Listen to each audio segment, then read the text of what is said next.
We did facing, now we're going to do turning it down to the right diameter. You should have this drawing of it, the naval cannon plans, and this is for the barrel, what we turn it down to. So if it's 3/4 of an inch, the material, we are actually going to turn it down to, let's see, where is that? Yeah, it's 0.75 is what it starts out to. And then we turn it down to, let me look at my plans, I'm trying to do it upside down, and I can't see it. Yeah, what's the outside? I don't know if I got the outside dimensions on this. Well, the outside here, where there's these bands for the strength, just bring it in a little bit less than 0.75 till you clean it up. You'll see with a couple of passes to where. But the inside diameter is going to be 0.65. Okay, so we're going to start out at 0.75, so you're going to be able to take off that much material. All right. Anyhow, we did the facing and all that, and it had this in there, and remember to take that out to remove it. We just loosened that, got it to less than a ½ inch. This popped right out. We put it in there. Also, there's a slot for it, the center drill, to put in there. So take this chuck key, loosen it up, put the center drill in there. All right, now to actually face this, we can leave that there because we're just holding it in the chuck for now. Because we're just getting it down to the. What we're trying to do, what I'm getting at, is you're going to need this lathe dog. And that's actually going to get on the end of this. But you see it won't fit right now. So we can't turn it between centers yet. We've got to at least turn this down to where it'll fit inside the lathe dog. So that's what we're going to turn this down to. So to do that, you see we had it for facing. Now we're going to loosen this again. Lefty loosey, righty tighty. We spin this around, don't let it hit the piece. Make sure this is far enough back. And then we'll tighten it up and straighten it out to where these are flush. And then we're going to turn this down. Alright, so then we turn on the machine.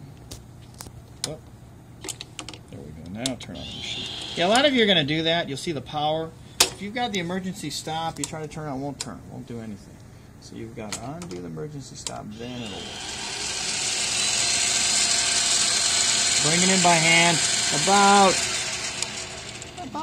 an inch away from the jaws of the chuck, so you won't hit anything and smash them all up.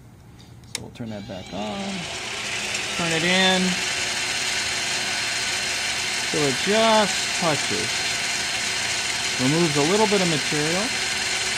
All right, right there, and then this hand wheel, you hold this part and you spin this till you get it to 0. Right there. And that way you can keep track of how much material you remove. All right, then our feed lever is right here. We just turn this and it will remove some material, see? As you can see, aluminum oxidizes. When they first came out, they were nice and shiny like this. And then it oxidizes. It doesn't rust, but it oxidizes and kind of turns dull. That's why you got to polish your aluminum mag wheels every once in a while, or clear coat them. Then you let it finish off, and use this so if you get any long continuous chips, you can clean them up. Then just flip the lever down or up depending on your machine. This one's up. And you're ready for another butt. Now I would just bring it back a hair. Bring it in. Do this a couple of times, and the reason is till it fits your lathe dog. Now, I don't think it fits now. We will see. But no, it still doesn't fit, so we'll have to take another pass. We'll turn it back on.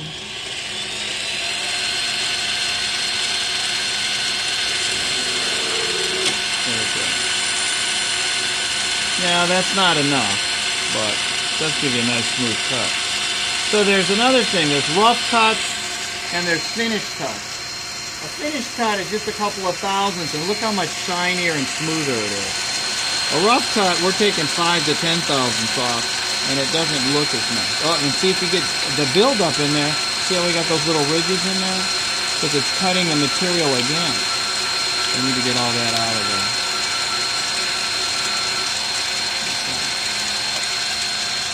Turn this off. And you see, look, it's smoother, but see when we had that piece in there that got stuck in there, see how it kind of got rough on us. So that's why you got to keep cleaning. We've made a few passes. We get a little garbage cans that are around here. Take our brush and clean this periodically, or it's going to be really messy and give you rough cuts and looks terrible, your piece. A lot of you are saying, why doesn't mine look as good as somebody else's? Well, somebody does a better job cleaning than you do. Now these you can pick up, they're aluminum, but if they were steel they would cut your hand. So we are machining aluminum, so we're okay. Turning it down. Try to get all these pieces off. If not, you'll get a built-up edge of aluminum on that tip of your insert for your cutting tool, and then it won't give you a good cut. All right, so let's see if it's going to fit. And it fits, and we're good to go. Then all you do is just flip it around, and do the other side. And that's how you turn your piece down on the lathe.